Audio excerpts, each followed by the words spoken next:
you for giving me this opportunity. I must thank Dr. Thuranga Dolamulla for doing that, and also Dr. Sunil De Alwis. On behalf of him, I am doing this presentation. So I thank both of them for giving me this opportunity. So my presentation is how can we achieve antimicrobial resistance through cutting edge research and training. So initially the outline of my presentation would be like this. I will just give a simple definition of universal health coverage, then what is briefly on antimicrobial resistance, then its implications of antimicrobial resistance for achieving universal health coverage, the role of our unit, education, training and research, and training on AMR and research done on AMR on this subject. If you consider the universal health coverage, there are three main objectives rather than the definition. The three main objectives are equity in access, quality of health services, and protected against financial risk. So these are the three main objectives that we have to achieve in regard to universal health coverage. Then in relation to antimicrobial resistance, it is the resistance of a microorganism to a drug that was originally effective in treating infections caused by microorganism.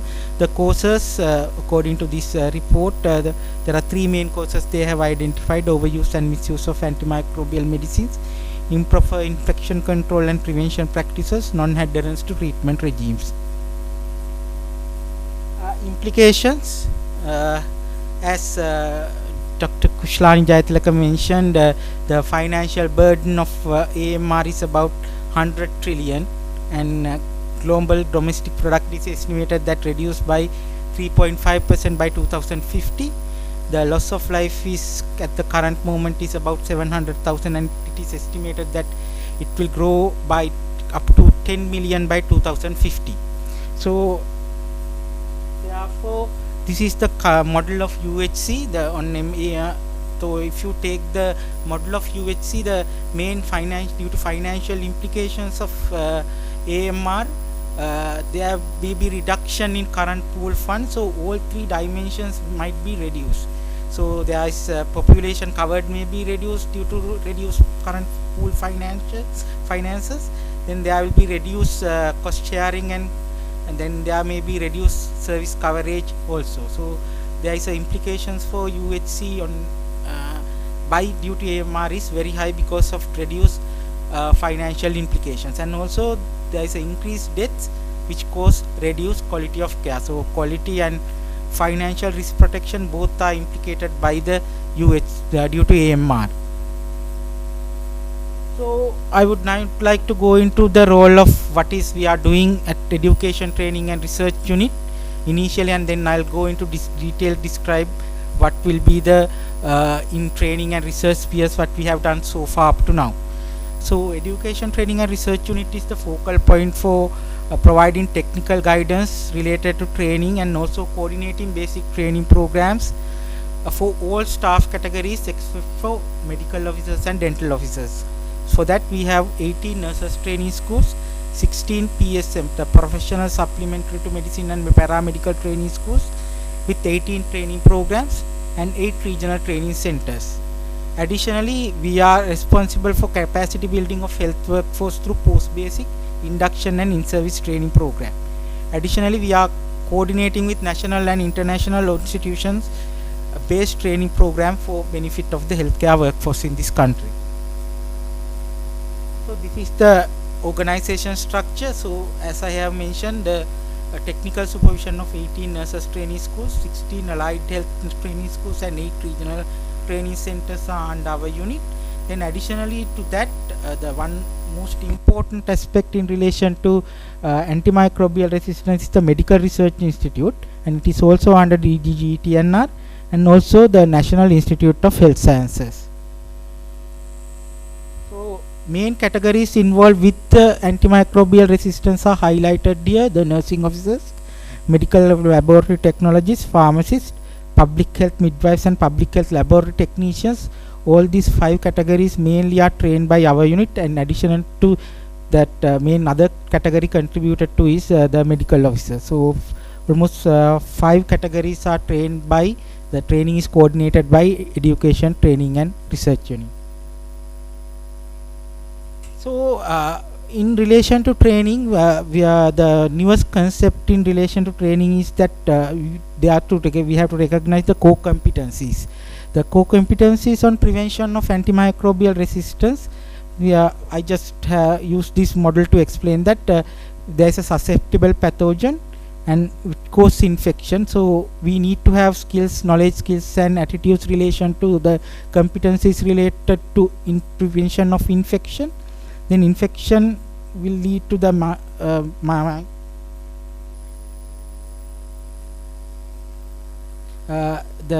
effective diagnosis and treatment. So there's a competency regarding that, how to diagnose and treat effectively. The third competency, it may be the optimize the use of antimicrobials, and fourth competency we have to recognize is the prevent transmission of antimicrobial resistance.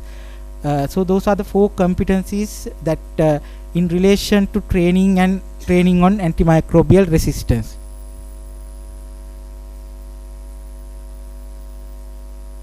So in relation to training of antimicrobial resistance, I first go to the basic training. We have up to now transformed certain number of basic curricula according to the principles of transformative scaling up of education and competency based education. I will tell you in detail what is this transformative scaling up of education and competency based education. So antimicrobial resistance is important additions to new curricula what we have done up to now. We have already done the revision of curricula in relation to medical laboratory technology, and lab based methods on antibiotic resistance is included as one of the topic in that revised curricula. And we have also modified the midwifery and attendant curricula. The infection control was added as a competency in that 2 revised curricula. So at the moment we are in progress for nursing and public health laboratory technology curricula. So antimicrobial resistance will be a part of that work also. We need to be done the pharmacy curriculum. We need to be updated, that we haven't started it up to now. So I will give a brief introduction to what is transformative scaling up of education and competency based education. So usually in a traditional system of training, we just look at the what is the competent individual we need, and we start from the beginning. We look at the professional and come down to identify the task. But here initially we need to identify, according to this competency based or outcome based education, we need to identify the abilities and tasks need to perform as a competent individual and go on to produce a competent health professional. So it's a from bottom to top approach here when we are using this competency based education. That's why we have identified the competencies in antimicrobial resistance and go on to produce that competency in the competent healthcare professional. So that's why the competency based education is a new concept in educational spheres. Then the transformative scaling up of education is the newest concept in relation to the WHO has introduced this concept to the educational sector. It is the sustainable expansion and reform of health professional education and training to increase 3 dimensions, that is quality, quantity and relevance of health professionals, and in doing so the strengthen country's health system and improving population health outcomes. So this is the definition of transformative scaling up of education, and ultimately we need to produce trainees responsive to health needs of the population they serve. So that's the concept of transformative scaling up of education. So our curricula are updating at the moment in relation to transformative scaling up of education and outcome based education, and we have already done so for the MLT, midwifery and attendance, and we are in the process of doing it for the nursing and public health laboratory technicians. In relation to antimicrobial resistance, there are also post basic and in-service training that I have up to now talked about the basic training. The post basic and in-service training are also conducted by our unit. For example, post basic school of nursing conduct 6 months basic training on operating theatre management, intensive care and nursing management, which includes AMR in their curriculum. Then MRI, which is under ET&R Unit, which is under DDG-ET&R, provide on-site clinical training on antimicrobial resistance for medical officers, medical laboratory science graduates and medical laboratory technology diplomates. Then expertise in Medical Research Institute delivers lectures on the subject and conduct bench training workshop for MLT in participant laboratories in a national external quality assessment scheme. So those are the activities done in relation to post basic and in-service training. So this is the one of the training program we have conducted with the college of with the collaboration of Sri Lanka College of Microbiologists in 2016, where medical officers involved in infection prevention and control were trained for 2 weeks in medical MRI and director HQS for 2 weeks duration. They were trained on infection control and prevention. In this year, total in-service allocations done for in-service training program is almost 37 million rupees. Up to now, we have allocated 37 million rupees. Out of that, 2 million were allocated to AMR and infection control in related programs in the hospitals. This is almost 5.5% of our total allocations have gone up to now to the antimicrobial resistance and infection control practices in different kind of hospitals. This is on request of institutions. We are providing the funds. So institutional consultant or institutional healthcare professionals has to submit proposals, and we are, after evaluating those proposals, we are allocating those funds to the institutions to conduct these programs. So regarding the international training, there were 2 international training conducted for nurses and healthcare teams by our unit, coordinated by our unit in Singapore. One training was nurses training on critical care, nursing management and emergency management. They have gone to Singapore in 6 batches, in 120 participants were there. So one of the main characteristics of this program is we are doing outcome evaluation, and also they need to do a cascade training after coming here. So for example, in the top picture, the ICU training program, they have learned how to clean the ambu bag. Maybe simple, but however simple, it's a very important aspect how to clean an ambu bag correctly. So they have learned that technique and come back, and the top picture shows that they are sharing with among their colleagues. The lower down picture is the closed suction system. Again, they have to share that among their colleagues within their institution. So for that, we have sent almost 120 participants with the financial support of Second Health Sector Development Project.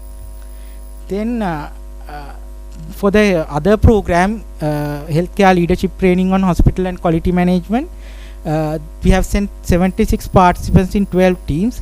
For these 12 teams, we have selected, they went in 2 groups. For the 2 groups, we have selected 4 topics in relation to antimicrobial resistance and infection control. For example, teaching hospital Karapatiya, their project was to develop a process to introduce MDR infections, including Acinetobacter and Klebsiella in ICU. For District General Hospital Matara, to prevent occupational hazards in A&E care unit in DGH Matara by introducing a surveillance system. DGH Kalutara, to reduce number of MRSA positive infants in premature baby units, and Base Hospital Mavanalla to streamline the process of sterile supplies in the hospital. So out of 12, we have selected 4 projects in relation to antimicrobial resistance. Then these are the international training that they have done. As I have mentioned, 2 characteristics of this training program is to ensure that they should do a cascade training after coming here. They have to train another group of people in related topics, and we are doing outcome evaluation. For example, here you can see in Kalutara, they have implemented the hand washing practices outside the PBU, and also they have this, for example, the lower picture, they have in front of PBU they have established a hand washing area for patient relations. So before entering the PBU or the wards, they have to, the visitors should practice hand washing and enter the ward. So one is that they have done, and the left one where the base hospital Mavanel has streamlined their process of sterile supplies within the hospital. So those are the two examples I can give you. Then through in relation to research, through National Health Research Council, they are promoting the research among various disciplines. So AMR is one of the research priorities that we have identified, and I just want to introduce this National Health Research Symposium. Dr. Samantha might be doing it in the afternoon also. So we just want to introduce this National Health Research Symposium, where we will showcase, almost any researcher can come and showcase their research in this National Health Research Symposium. Details are in the website, and any healthcare professional can come and showcase their research done up to now, and AMR will be one of the priorities in that symposium also. Then research funding, National Health Research Council and MRI research committees.